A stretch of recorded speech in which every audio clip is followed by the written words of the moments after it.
How will you multitask? What is the best way to multitask? Okay. It's to complete every task or every objective that you have in mind, 100% your fullest potential, and then move on to the next task. Excellent. Beautiful. When you do it that way, what happens? Will the tasks be hard, difficulty?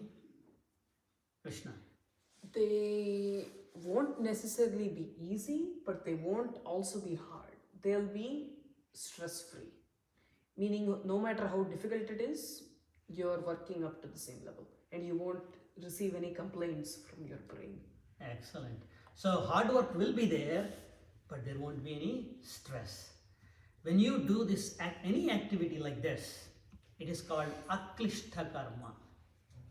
Klishta means difficult, struggle. Aklishta means struggle free. Karma means whoever does activity this way is aklishta karma. Another name for Rama is aklishta karma. Because he is absolutely stress free. You will find him crying, struggling, going through forest, all these things. But he is aklishta karma.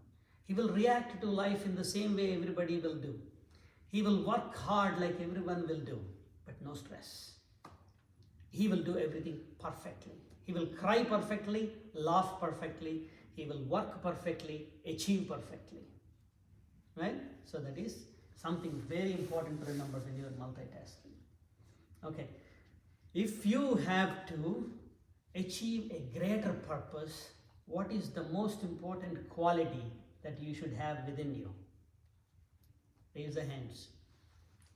You. You should be able to completely immerse into what you're doing. Okay. And anything else? Endurance. Endurance. What is endurance here? Yeah. The ability to do something even when there's like hardships coming. Okay, that's a good one. But how do you get that endurance ability? Delayed gratification. Delay gratification. Delay sense gratification. Because if you are struggling, let's say, well, I'm lifting a heavy thing, right? I'm carrying a heavy thing. Your body tells, oh, put it down, put it down, put it down. Yeah. But if you want gratification immediately, what would you do? You immediately put it down. You won't push yourself. Same thing with exercise, same thing with homework, hard working. Because the sense gratifications are the ones always asking you, give it immediately. I want it right now. But you want to delay that. I want it right now. Right? Another answer.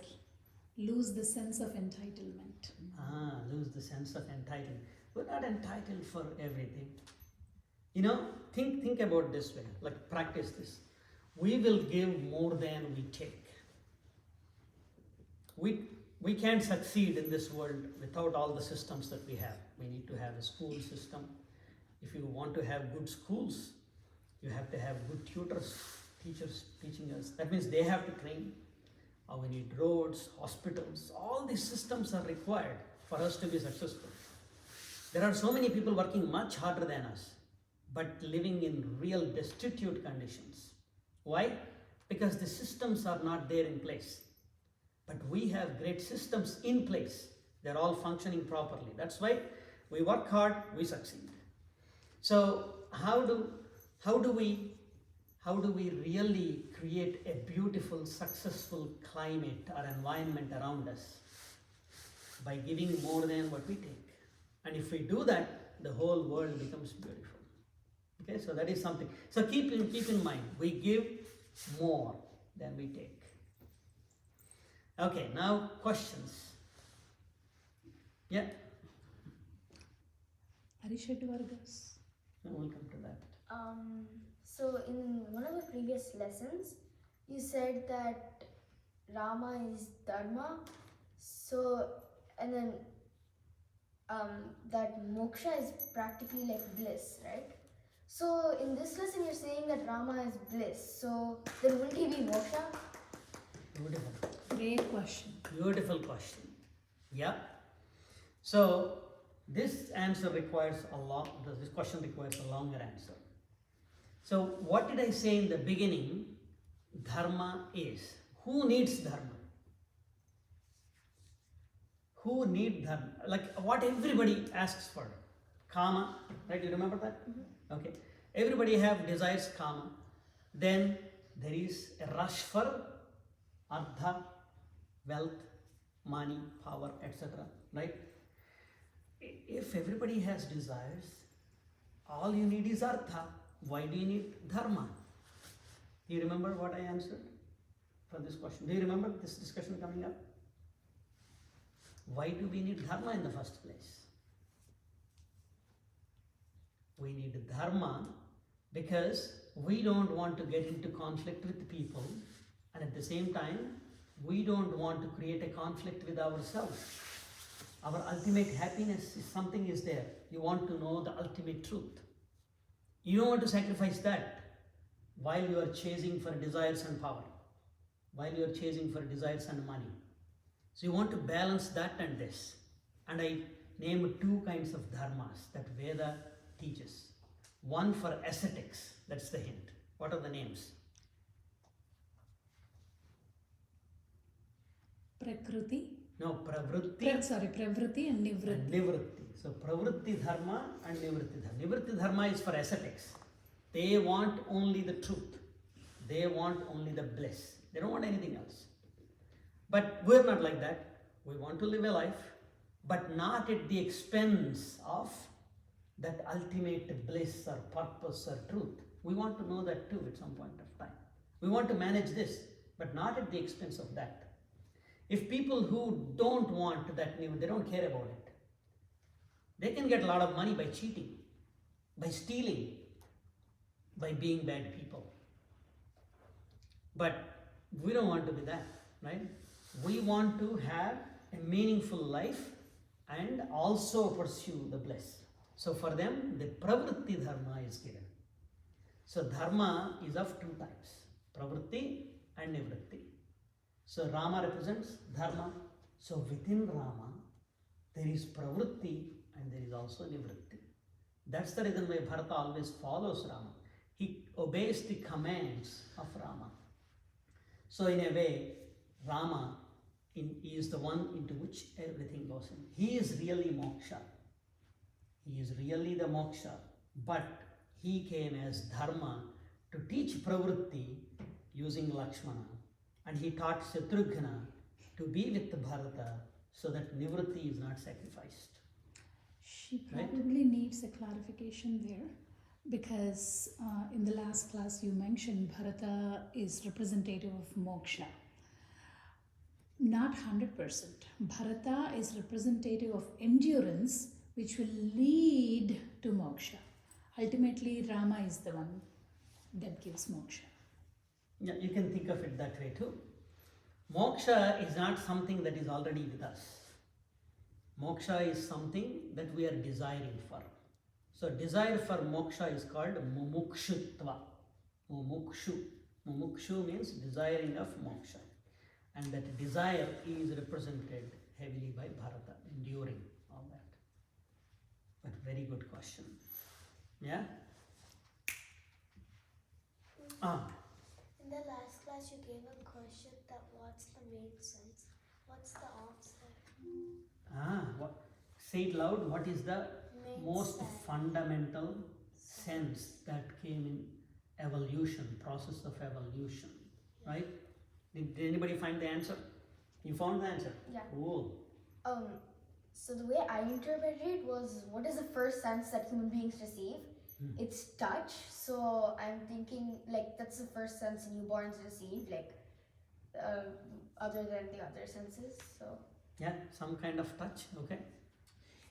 Well, actually, there is an impossible array of senses. Like, it's almost an infinite amount of how one can collect data with senses.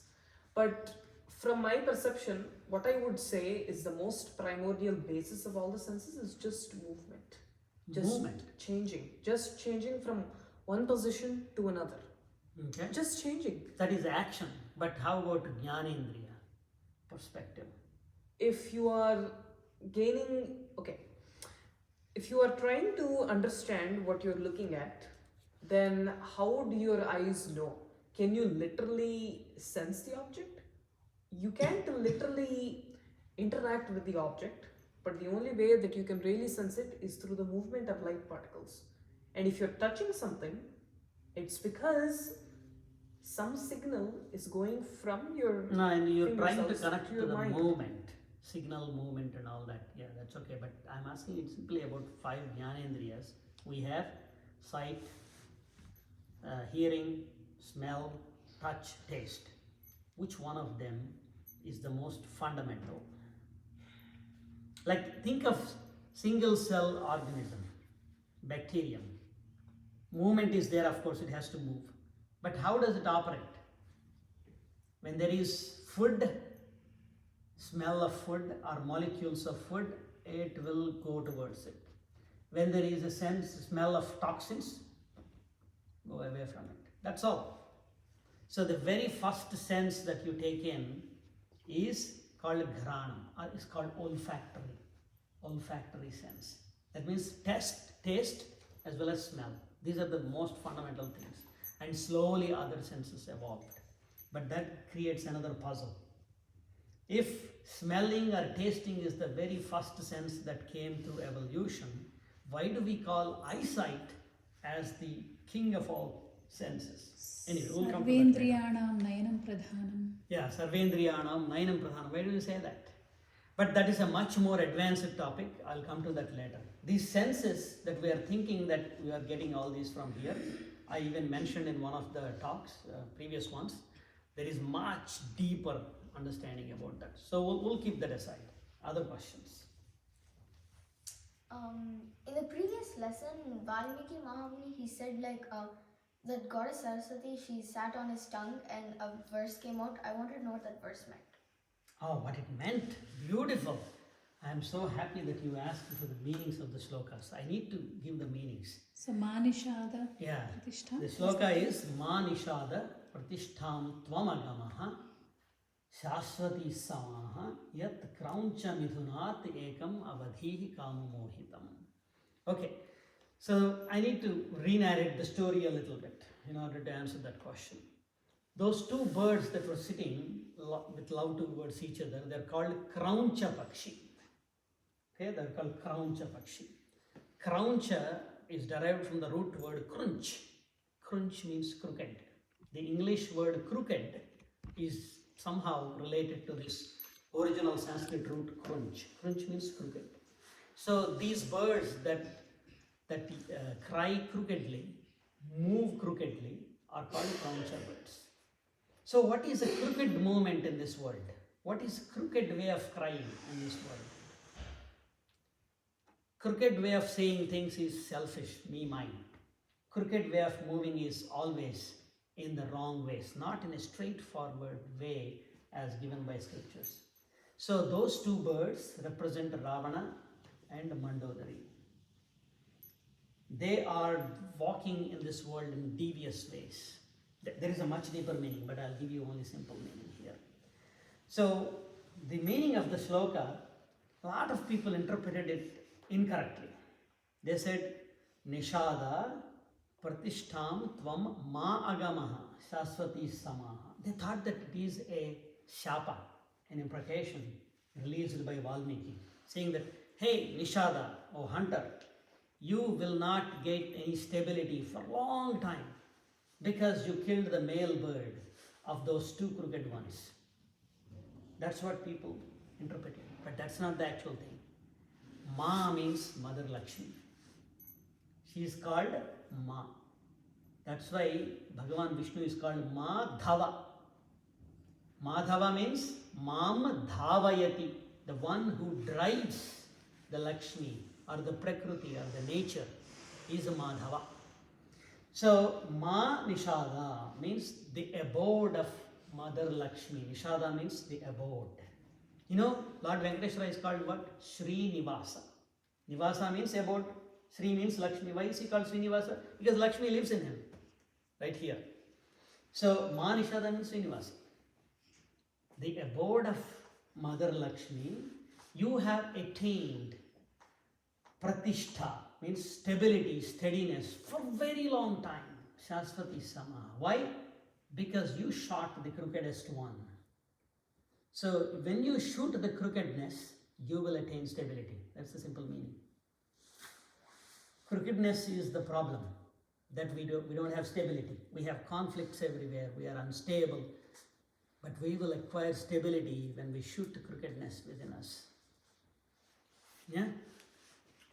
So, if the crooked male bird represents Ravana and the crooked female bird represents Mandodari, then how can we connect the killing of the crooked male bird to the decimation of Ravana at the hands of Rama? Yeah. That hunter is Manishada, Srinivasa. That hunter is Rama. So he recognized that Rama, by slaying the crooked ones, and they also said Kama Mohitam, Avadhihi Kama Mohitam. I talked about inner enemies, Kama, desire, and confusion. Confusion is called Moha. Kama Mohitam means he is filled with desire and confusion. And the one is Ravana. So Rama killed and attained steadiness. Like in the story, Rama was wandering in the forests, going everywhere. After slaying Ravana, then he stood at one place in Ayodhya for 10,000 years. So in a way, Rama attained stability only after slaying Ravana. In the same way, we will attain stability in ourselves only when we shoot down the crooked bird of desire and confusion within us. Okay? What is the lack of connection for you? Manishada is Rama. Oh, you didn't connect that. Manishada means Srinivasa. He is the Sita Nivasa. Rama is Sita Nivasa because Sita resides. Okay. But we are always at the cutting edge. We are touching the things that our mind is not capable of comprehending yet. But I am intentionally pushing you towards that edge. But we also have to understand what is useful here. Okay, I have a question for all the kids from today's session. What are the 6 inner enemies that we have? They're called Arishad Vargas in Sanskrit. So can we get one inner enemy from each one of you? Envious, or to be envious, or to be jealous. To be jealous is one. Anger. Anger. Utter confusion. Utter confusion. Greed. Greed. Desire. Desire. Yeah. Do you want to give the Sanskrit names? Yeah, let's take the Sanskrit names. They are called Ari Shad Varga. Ari means enemy, Shat means 6, Varga means groups. There are 6 groups of enemies. So, or it is a group of 6. You can also think of it, Ari Shad Varga means a group of 6 being our enemy. Kama, Krodha, Lobha, Moha, Mada, Matsarya. Okay? Kama, Krodha, Lobha, Moha, Mada, Matsarya. Kama means desire, Krodha means anger, Lobha means greed, Moha means confusion, Mada means arrogance, Matsarya means envy, jealousy. Where is utter confusion? Moha. That's Kama, Krodha, Lobha, Moha. Fourth one. Okay. Beautiful. Any other questions? So let me ask you this question. Initially I said Rama, Lakshmana, Bharata, Shatrugna represent Dharma, Artha, Kama, Moksha. Or Dharma, Artha, Kama, Moksha. Then now today I said something else. I said Rama is bliss. Lakshmana is great positive qualities. Shatrugna is ability to conquer inner enemies. Bharata is great power to endure, delay gratification, etc. Why did I change the whole thing? Well, did he really change the whole thing? I did, but why? What do you think? Or what does it tell? I changed it. What does it tell you about story of Ramayana? I think it means that they're like more complicated and they don't just have that one trait and they also represent other things. Yeah, it has so many facets. Yeah. There's probably like there is always a negative or and positive side of a person. Another positive side of a person. A negative and positive side of a person.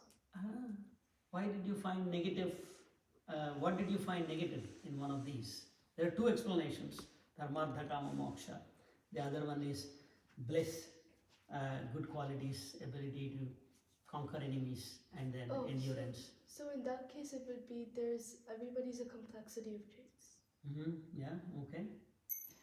I think she means to say we are highlighting one trait, but there are multiple traits. Yeah. Multiple positive traits. Is that Yeah. correct? Multiple facets. Yeah. Yeah. Yeah. Something. So, in one of the deeds, the 6 enemies, you said karma was one of them, right?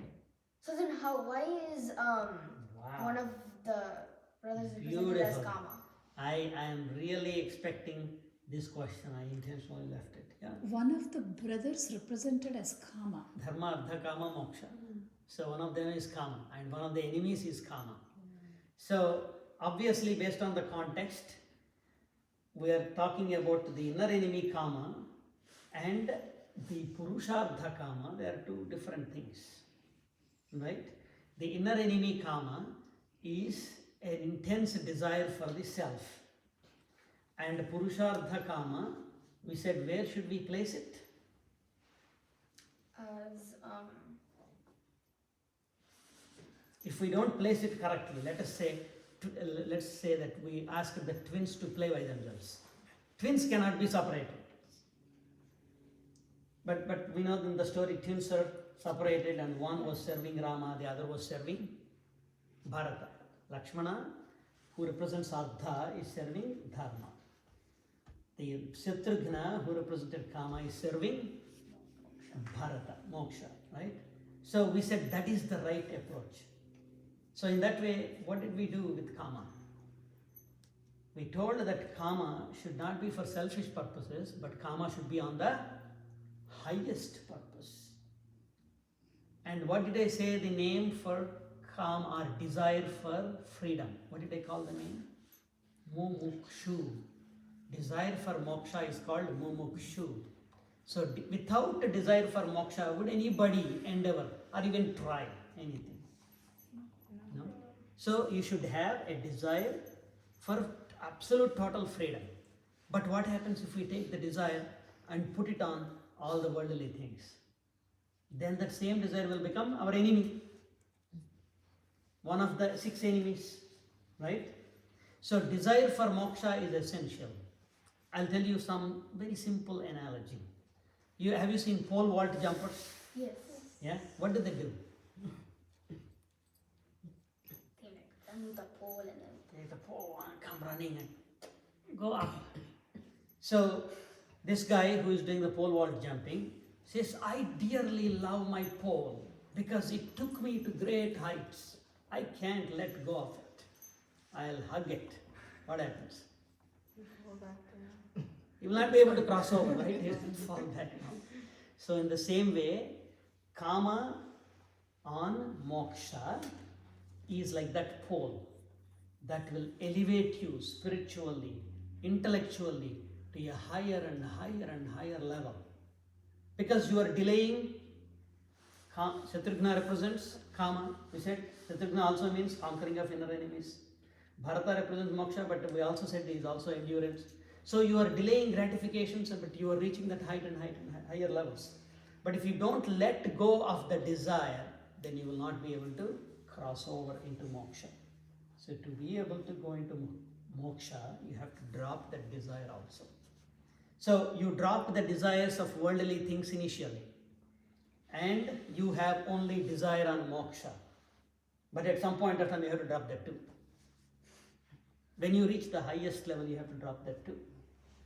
So it is an elevation tool. It elevates you. If you don't have desire, why would anybody do anything? But if you desire a great thing, you will do great deeds. If you desire small things, you desire only a candy, you don't care about anything else, you won't do anything. So the clarification is Satrughna represents desire for moksha.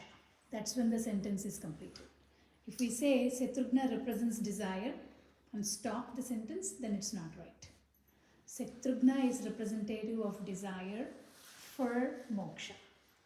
That clarifies your question probably, right? You are thinking great. The idea of all this is there are so many things that appear to be disjoint. You think Rama is one person, different, disjoint. Lakshmana is one person, different, disjoint. But everything is a fluid blend. Everything is connecting with everything in this world. And this ability to connect is called samanvayam, right? And this ability to connect is the one that gives you actual knowledge. In this whole world, everything is connected. There is nothing standing out. Let's say, I might say, I'm a man, I'm an individual. Somebody might say, I'm a woman, I'm an individual. But in a family, the woman is mother, the man is father, and they're together in matrimony, and the result is children. So, is this connected or not? Everything is connected. This my lower jaw might say, I'm a different organ, part of the body. Upper jaw might say, this is a different part, I'm a different part of the body. The tongue might say, I'm a different part of the body. But when I'm speaking, what is happening? All of them are connected. All the three, and the fourth one that is unknown, unexperienced is coming out. What is that? Speech is coming out. You light up fire and you see sparks, right? So that means if sparks are there, fire must be there, right? But sometimes you see huge sparks in the sky. We call it lightning or thunderbolt, don't we? But who is putting up fire up there? No? And then rain comes, water comes out of nowhere. Who is pouring water from up there? We know that it is sun, right? The sun is sucking up the water, creating the atmosphere, which rains. And because of the charge build-up, there is lightning and all that. So, fire is one thing, sun is another thing, there is some kind of sparkling another thing, and comes rain. So this entire system is somehow connected. Huge system.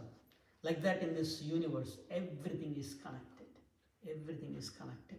So connecting those things and understanding in the right way is the only way to unifying knowledge. I'll tell you one more thing, then we'll conclude. Mother Saraswati has the name Sharada. Anybody know the meaning of it? Anybody know? So when you learn math, what do you do? Or when you're solving a problem, what do? You analyze it, right? What is analysis? You have to closely look at a conflict, and you have to basically collect your observations, and that eventually becomes a computation, and then so on until you conclude. Right, that's a good way. What is analysis? Analysis is basically first looking at what's going on, and then it may or may not include the testing of various possible methods on how to solve it. But at the end of the day, it's just playing around. Yeah. As if you're just playing around with toys, you're just playing around with numbers. Of course, you're playing with using logic also. Yes. So when you solve a problem, you break the problem down into individual pieces and you study the connections. And then slowly using logic and etc., you will try and find a solution. This is called analytical method.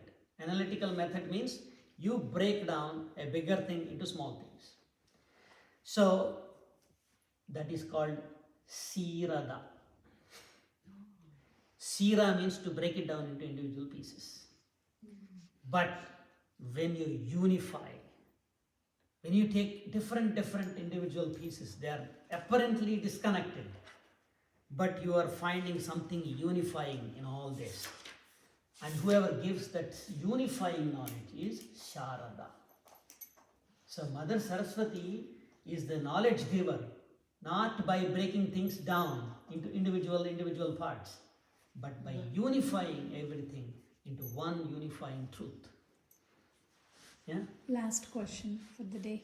You have a So question? Yeah. earlier you said, in order to reach moksha, you can't have any like desires. But when you want to reach moksha with no desires, don't you have one desire of reaching moksha? Yes. Yeah. Excellent. Excellent question. And I gave you the analogy also. What was the analogy that I gave? Anybody has answer for that question? Yeah. The pole water thing. Exactly. You need to have desire to elevate yourself, otherwise you will not do anything. You have to have a desire to get to that level, but you drop the desire only when you have reached the highest level. Until then you need the desire. So for example, you want to become a doctor, right? After you have become doctor, will you still hold the desire, I want to become a doctor? No. When will you drop it? When you become a doctor. There you go. Just before you became a doctor, you dropped it. But until then, you hold the desire. What will it do for you? It will motivate you. It will motivate you. It will drive you. You will work hard. You build everything. You get good grades starting from middle school, high school, go to college, get all those credits, maybe associate degree or a full undergrad degree. Then you appear USMLE or whatever the tests, and then get admission. Then study, finish. Then you become doctor. Sometimes you might have to even do more, residency and all other things, right? But what keeps you going in this enormous project? That desire to become the doctor, right? So you need a desire to elevate you until that point. But once you have reached that point, you don't need that. You drop the pole. Yeah? Great. We'll stop here. Om Sarvam Sri Krishna Arpanamastu Asmadgurubhyo Namaha.